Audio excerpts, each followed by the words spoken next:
Olá! Não tem polêmica maior no Brasil no momento do que a da vinda dos médicos cubanos para o país. Estão vindo médicos estrangeiros, não só de Cuba, mas os médicos cubanos é que estão provocando uma polêmica sem fim. Em alguns lugares, por exemplo, em Recife, eles foram recepcionados com vaias. Em outros lugares é mais tranquilo. Mas a verdade é que colocou o mundo médico em pé de guerra. Por quê? O que está acontecendo? Esses médicos cubanos são incompetentes, o problema é que eles não passarão no exame de revalidação do diploma, ou o problema é até a forma de contratação, na medida em que o salário ficará em grande parte para o governo cubano, apenas uma parcela para esses médicos. O que está acontecendo, afinal de contas? Esse é o tema do Argumento contra Argumento de hoje, porque nós gostamos de polêmica. Estamos recebendo aqui o Dr. Paulo Argolo, presidente do Sindicato Médico do Rio Grande do Sul, e, como sempre, o Jacques Weinberg. Vamos começar, obviamente, pelo nosso convidado, Dr. Paulo Argolo. O que está acontecendo? Por que os médicos estão tão revoltados? Nós, há um tempo atrás, advertimos, chamamos a atenção da sociedade para a proliferação de escolas médicas. De 2000 para cá, dobrou o número de faculdades de medicina.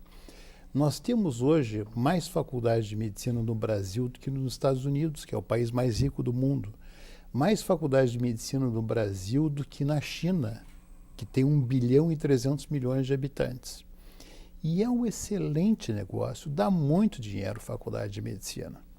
Só que nós estamos vendo aí pessoas botando o dedo para bater ponto, e não sei o que, estamos vendo já os reflexos desta formação de médicos sem qualidade. O senhor está falando, por exemplo, da matéria da Record em relação a um hospital no Rio de Janeiro em que os médicos, em que alguns médicos batiam o ponto e iam embora. Isso. Então, só tem uma maneira de aprender medicina, é sentado do lado do professor, ao lado do paciente, vendo como se segura a mão do paciente que está ansioso. Não é projetando isso numa parede, não se ensina a tocar piano projetando uma parede, um teclado e mostrando, põe o indicador aqui, o anular aqui, etc. Tal. Depois de 6 anos, tu chama o sujeito e diz, olha, isso aqui é um piano, senta aqui e toca uma sonata. Não é assim que funciona. Nós temos faculdade de medicina que não tem hospital, escola.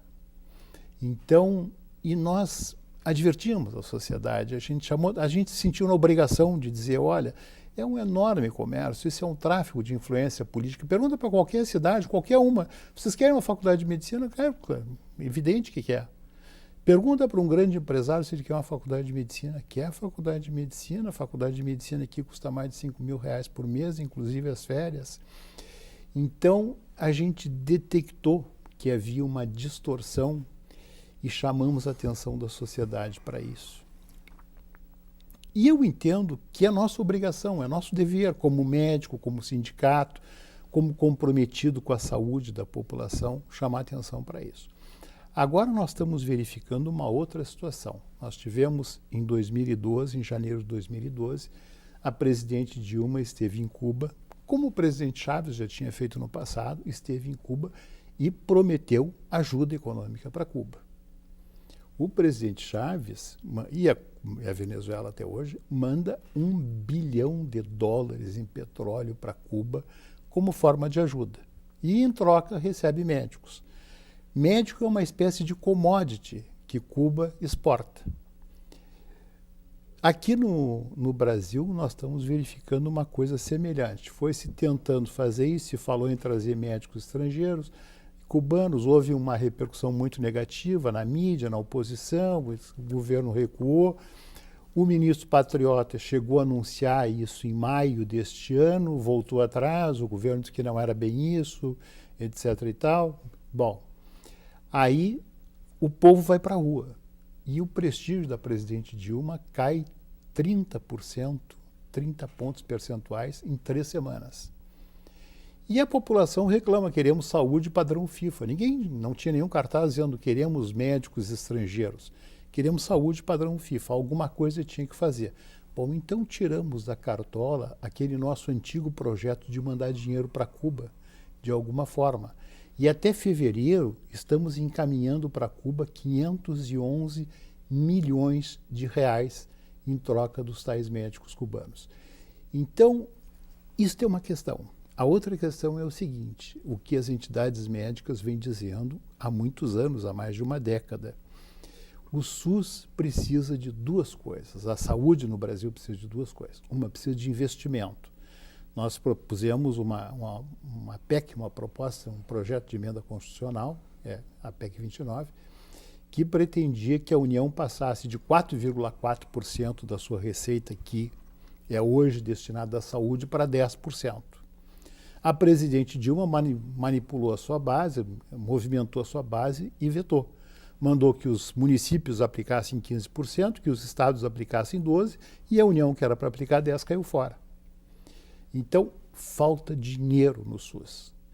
Não se vai resolver o problema de falta de vaga em hospital, de paciente em corredor do hospital esperando leito, trazendo médico de qualquer planeta, de um lado. Mas, e de outro lado, temos, só para completar, temos no Brasil, reconhecido pelo Ministério da Saúde, o dobro do número de médicos seria necessário.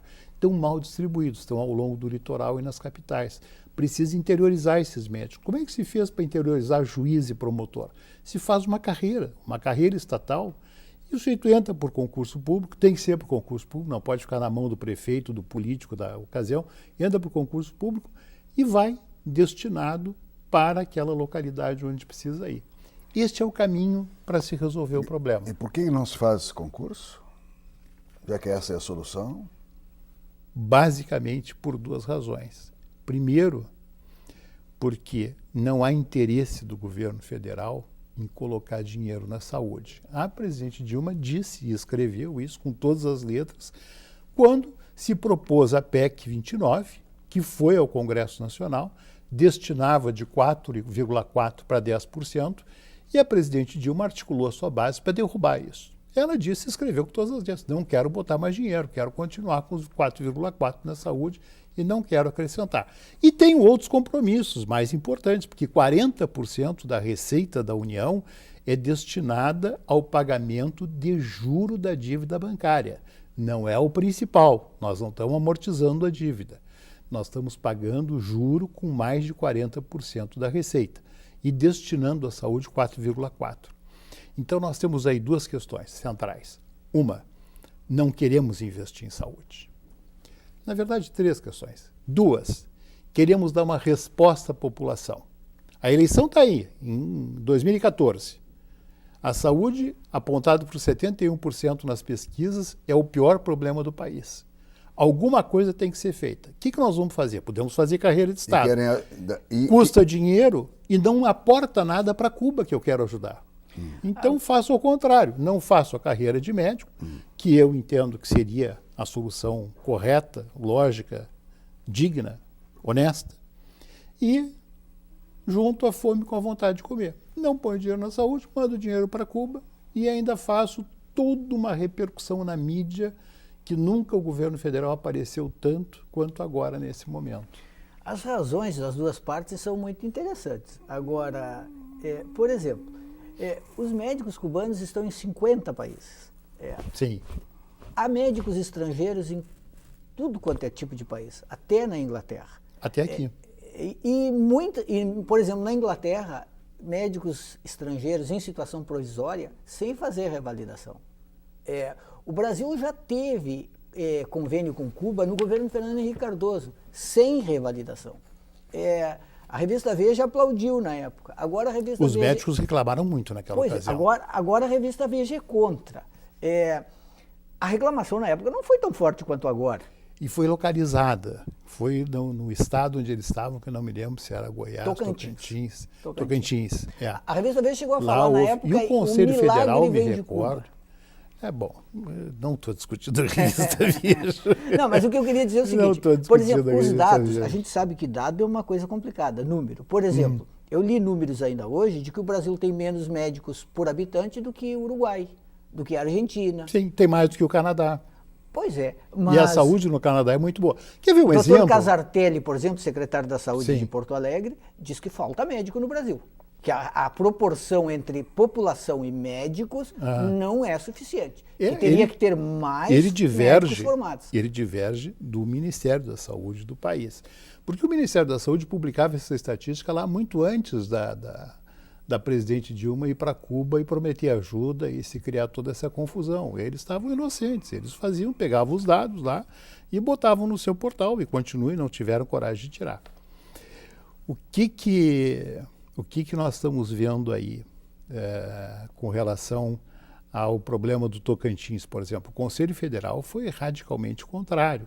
Só que eram meia dúzia de médicos, eu não me lembro quantos médicos eram, não tinham a repercussão nacional como teve agora. Não foi a presidente da República ou o presidente da República em rede nacional dizer estou resolvendo o problema da saúde, vamos fazer o programa Mais Médico. Aliás, o programa Mais Médico era uma grande empulhação, né? É um programa em que diz assim, estamos contratando médico, vai ler o contrato. Não tem férias, não tem 13º, não tem... A única garantia que eu tenho se eu aderir ao programa Mais Médicos é que daqui a 3 anos eu vou estar desempregado, com uma mão na frente e outra atrás, sem trazer um tostão, de volta em Porto Alegre procurando emprego, numa situação muito pior do que aquele que ficou aqui e já fez a sua carreira. Para um médico iniciante, um salário de 10 mil por um contrato de 3 anos, não é um belo contrato? Para iniciar a carreira, depois volta e se vira. Eu queria acrescentar esta questão salarial. O doutor Argolo tem em mãos um material que eu lhe passei, em que um pequeno grupo de médicos que estavam na Venezuela conseguiram fugir aos Estados Unidos e estão processando agora o governo venezuelano cubano por trabalho escravo. Como é que o senhor vê isso? O senhor classificaria esta contratação desses médicos como trabalho escravo? Eu acho que tem muitas características de trabalho escravo. Esses médicos, diferente do médico português, espanhol, esses outros que vieram aí, em pequeno número, mas que vieram, né? Argentinos, enfim, estes puderam escolher para onde queriam ir, recebem integralmente a remuneração pelo seu trabalho, ninguém se apossa de parte da remuneração do trabalho dele. E esses médicos cubanos praticamente não podem sair do local para onde são destinados, não podem escolher para onde vão, né? Vão trabalhar praticamente em troca de casa e comida. O governo cubano recebe o dinheiro, né? Em divisas fortes. Em divisas fortes. Então, nós estamos vendo um país vendendo o trabalho do seu cidadão como se fosse uma commodity. Isso é uma fonte de renda para Cuba. Eu acho moralmente muito discutível isso. Eu acho... Mas é estranho também, doutor Argolo, que os médicos brasileiros estejam tão preocupados com a relação que os médicos cubanos estabelecem com o seu Estado. Não é um argumento diversionista, não é pelo fato de que os médicos brasileiros não querem médicos estrangeiros. Não são só os cubanos, os médicos brasileiros não querem nenhum médico estrangeiro. E os médicos brasileiros, de uma certa maneira, não estão atendendo essas populações no interior. Eles não querem ir por 10 mil reais, um médico de Porto Alegre não quer ir para o Tocantins. E não quer que ninguém vá para lá. Não é isso. Nós não temos nenhuma objeção a que nenhum médico estrangeiro trabalhe no Brasil. Temos milhares de médicos estrangeiros trabalhando aqui. O que nós entendemos é que, assim como se eu quiser trabalhar no Paraguai ou na Bolívia, eu tenho que fazer uma demonstração mínima de que sou capaz de me comunicar em espanhol e de que tenho conhecimentos em 4 ramos básicos da medicina. Não é neurocirurgia, cirurgia cardíaca. É medicina básica. Exatamente. Eles não vão operar ninguém. Eu tenho que saber